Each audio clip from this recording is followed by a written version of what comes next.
Hi guys, it's Fender Network, guys. Whoa.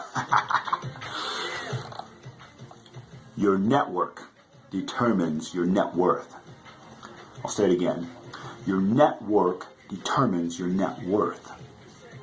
I'm not talking about your financial net worth. I'm talking about your net worth in here, right? Your worth of mental, spiritual, emotional health and wealth.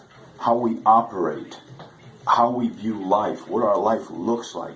So your input from your network determines your output. Who are you allowing to give you input?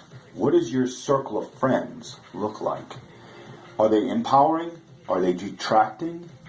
Are they just neutral? Right? As you try to level up in life, you're going to have to take a quick look at that. You're going to have to do some self-inventory, but you're going to have to do some external inventory as well. And so that external inventory starts with looking at your network. Who are you spending time with? Where are you spending time? And what are you spending your time doing? What are you consuming? Are you spending time on Facebook raving about politics? Are you watching the news and just consuming all the negative? Or are you deep diving into more important things? Are you having deeper connection on conversations? Right? So think about that. Again, control your input and you determine your output. We find way too much comfort in discomfort.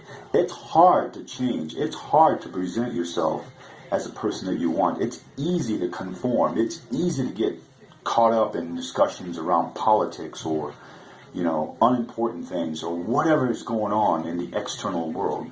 You have to control what you input so that you can determine what you output and what life looks like for you. And so as you move through this process, you may lose some friends, but guess what? The ones that you pick up, the people that you add to your tribe are going to only help you get to that next level, are only going to motivate you, are only going to share and empowering you. So the people that you let go of or that remove themselves, you can always welcome them back in, right? But don't be mad at you for trying to level up, right? Get on board or get off. I mean, here's the deal. At the end of the day, you are responsible for your own destiny. You control it. So why are you going to let someone else's input influence that?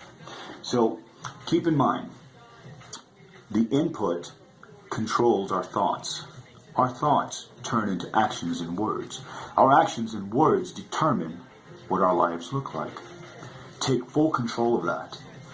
Control the input, determine your output. Plant those seeds. We reap what we sow.